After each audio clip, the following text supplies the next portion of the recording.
এখন সকলে আপনারা সামনে বসে পড়েন। হ্যাঁ, মন্দিরে এসে পড়ছি।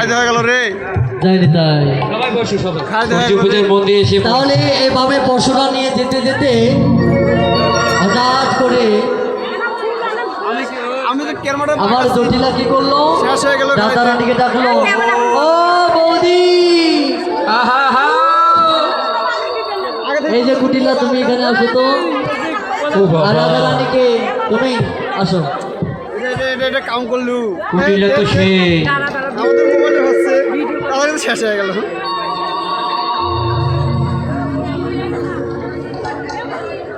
সবাইকে ভিডিও দেখা তুমি কে? মোবাইলে ভালো আপনারা দাদা এই ভোকালের সাউন্ড একটু ভাষায় দেবেন। আর তুমি কি বলো তো? বাবা, আজকে রাধারানী এবং কুটিলা যখন যাচ্ছিল, হঠাৎ করে কুটিলা বলছে, বৌমা, বৌমা এই যে সুন্দর বনটা, এই বনটা কে নির্মাণ করেছে? আর সে দেখতে কেমন? তার স্বভাব কেমন? থাক থাক থাক সুন্দরটা না না না তুই পুরো আও করিস না। দেখে দেখতে কেমন জানো? বড় বড় একটা করে চোখ। ফুলের মতো দাঁত। এই যে রাধারানীর ভোল্টেজ কম, অনেক খাইনি। এখন আমি রাজা হয়ে বলছি, এই যে আমি রাজা হয়ে গেছি। হ্যাঁ, বস বস বস দেখ ননদি, তাকে দেখতে কেমন জানিস? কেমন? এই বড় বড় একটা করে চোখ, ও বাবা, খুব সুন্দর কিন্তু দেখতে, জানিস, অনেক সুন্দর দেখতে, কিন্তু বিশাল একটা করে চোখ। হ্যাঁ, মূলার মতো দাঁত, বট গাছের মতো একটা করে পা। ও কিন্তু জানিস কি করে? কি করে? যদি কোনো বেধবা নারীকে দর্শন করে তাহলে কি করে? কি করে? তাকে ধরে নিয়ে গিয়ে ওই পাহাড়ের চূড়ায় নিয়ে যায়। ও আর ওই পাহাড়ে নিয়ে গিয়ে কি করে জানিস? কি করে? তার সতীত্ব নাশ করে দিয়ে ওই পাহাড় থেকে তাকে ছুঁড়ে ফেলে দেয়। ও বাবা, এখন কুটিলা বলছে, বৌমা, তাহলে আর আমি যাব না। আমি সত্যি রানী, আমি আর ওই পরপুরুষের দর্শন করতে চাই না। তাই বৌমা তুমি বলে দাও আমি কোন দিক দিয়ে যাব? ও কুটিলা, তাহলে তুই আর সূর্য পূজা দেখতে যাবি না? বলছে ওর আইডি না না, না, না, ও তাহলে আর যাবি না। এখন সঙ্গীরা বলছে এইটাই সুযোগ বাদিনীকে তাড়ানো, আর বিলম্ব করিস না, তোরা করে বাদিনীকে সরিয়ে দিই। তাই বলছে কুটিলা, তুই কোন পথে যাবি জানিস?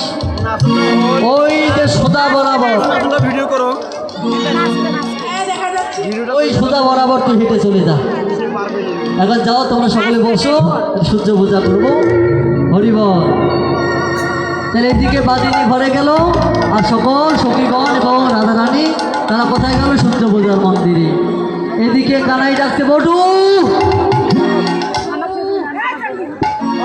বটু রে, আর কোথায় গেলি রে? আরে এই তো। হ্যাঁ রে বটু, তোর না অনেক দিনের ইচ্ছা ছিল তুই আমায় ব্রাহ্মণ বেশে সাজাবি ভাই। এটা হয় না, আজকে একটু ব্রাহ্মণ বেশে সাজিয়ে দে না। তা বলছে, আরে হঠাৎ করে ব্রাহ্মণ সাজবি কেন? দেখ, ওই রাধারানী আসছে আমার জন্য সূর্য পূজার মন্দিরে, তাই আমাদেরকে যেতে হবে ব্রাহ্মণ বেশে সূর্য পূজার মন্দিরে রাধারানীর সঙ্গে দেখা করতে। তাই চল ভাই, আর বিলম্ব নয়, আমাকে ব্রাহ্মণ বেশে সাজিয়ে দিই। তাই আজকে বটু আমার কি করছে? ব্রাহ্মণ সাজাচ্ছে। কাকে? আমার গোবিন্দকে। কেমন করে দেখেন? নরা নবী পড়ে দিবে। এখন কানাইকে বলছে, হ্যাঁ রে কানাই, তোর তো মাথায় ছাগল চিকন কেশ, তোর মাথার কেশ কিন্তু রাখা যাবে না। মাথার কেশটাকে ফেলে দিয়ে কি করতে হবে? না, শিখা রেখে দিতে হবে। আমার শিখাটা কোথায়? যাও যাও যাও এখন একটা বস মোড় যাও যাও ও পড়ে যাবে মোবাইল।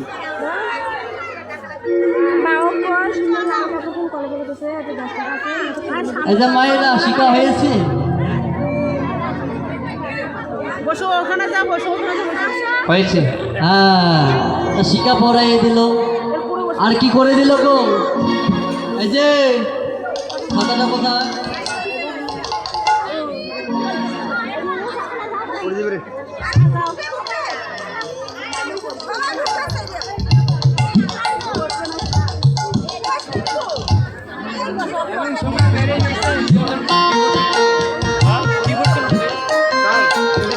ঠিক আছে তো? হ্যাঁ, বানিয়েছে তো? হ্যাঁ, উল্টো দিকে কেমন করে নিতে হয়? এমন করে? তাহলে? এমন করে? আরে ঘুরে নাও ছাতাটা। হ্যাঁ এই তো এই কি তো। করে? ও এবারও বুঝেছি। এইভাবে? হ্যাঁ। ও, আচ্ছা। লাঠিটা কোথায় আমার?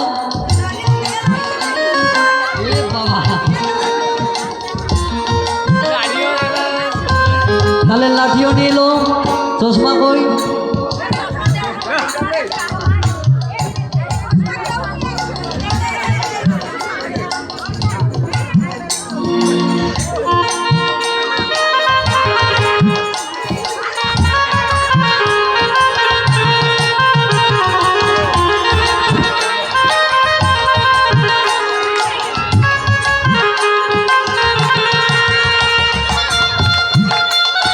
হয়েছে? হয়নি?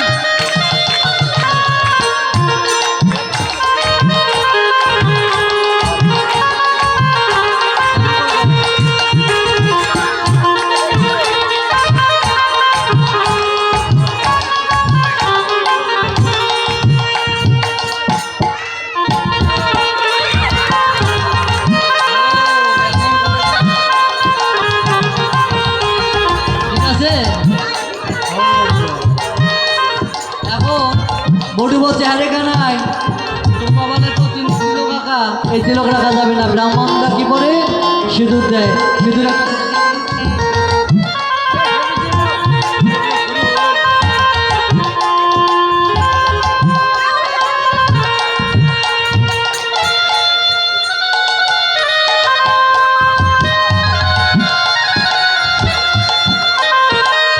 আজকে বটু আমার কানাইকে সিঁদুর বড়াই দিল।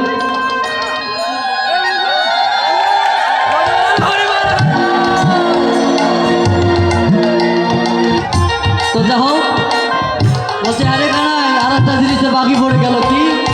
তুই তো গোয়ালার ছেলে, তোর তো পৈতা হয় না, কিন্তু ব্রাহ্মণ করতে গেলে তো পৈতা দিতে হবে বাবা, তাই না? এখন পৈতাও দিচ্ছে। ক্যানটা আছে রে।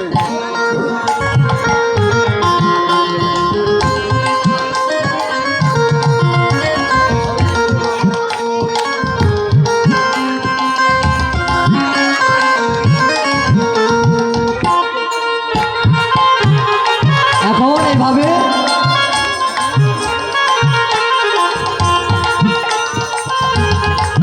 অপরূপ বিপ্লবে এসে সাজায়ে আজকে কি করলো? কানাই এবং বটু আমার কোথায় গেল? সূর্য পূজার মন্দিরে। যখন এমন করে সেজে বুঝে সূর্য পূজার মন্দিরে এসেছে, সখীরা বলছে কি সকলে উলুধ্বনি জয় ধ্বনি দাও।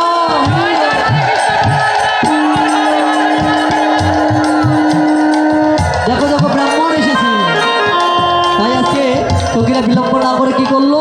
ব্রাহ্মণদের দর্শন করে আজকে কি করলো? একটা আসন পেতে দিল ব্রাহ্মণকে। কিন্তু আমার বটু কানাইকে বলছে হ্যাঁ রে সহজে কিন্তু বসবি না। কেন? আমি যতক্ষণ না বলবো ততক্ষণ বসবি না। আচ্ছা, আমি যতক্ষণ না বলবো ততক্ষণ কিন্তু বসবি না। বলছে ঠিক আছে। যখন ললিতা ছুরি গিয়ে আসন পেতে দিয়েছে, আমার কানাই মাথা নেড়ে জানাচ্ছে আমি যাত্রার আসনে বসি না। পড়ে যাবে রে।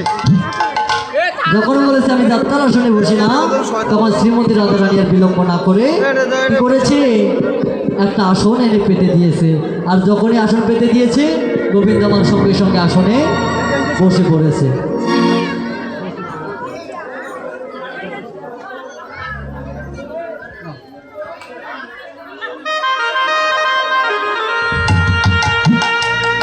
তো আজকে যখন বসে পড়েছি, এখন আরেক সখী গিয়ে বলছে, সখী রে, যে মনের ইচ্ছায় নিয়ে এসেছি গোবিন্দকে সব কিছু অর্পণ করবো, অর্পণ করে দিই।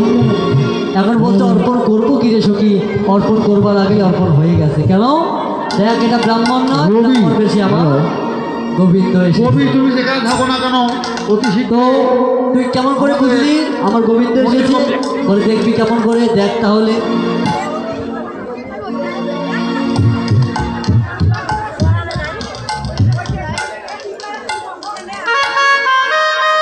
আজকে জল নিয়ে এসে কি করেছে দেখবি? এই জায়গায় আমি ব্রাহ্মণকে শুদ্ধ করছি। ব্রাহ্মণের শুদ্ধ করা ছলায় যেই না আমার গোবিন্দের অঙ্গে জল দিয়েছে, গোবিন্দ তো আমার কালো মুখ সাদা করে এসেছিল, জল বেশ সব ধুয়ে গেছে। এখন যা হোক, গোবিন্দের আসল রূপ বেরিয়ে এসেছে। সখীর আর বিলম্ব না করে বলছে, শোনো গোবিন্দ, আজকে যখন অনেক দিন পরে ভাগ্য হয়েছে, তাই এসো আমরা আমাদের মনের ইচ্ছা পূর্ণ করি। হরে কৃষ্ণ। তাই আজকে আমরা এখন সন্ধ্যা আরতি করবো। তাই আজকে আমার রাধারানী এবং গোবিন্দ কি করছে? নৃত্য করছে, যুগল নৃত্য। তোমরা একটু সাইড করবে, রাধা এবং গোবিন্দ এখানে আসবে, রাধা কৃষ্ণ এখানে আসো। আমরা রাধা কৃষ্ণের যুগল নৃত্য দেখবো, তারপর পুজো দেখবো।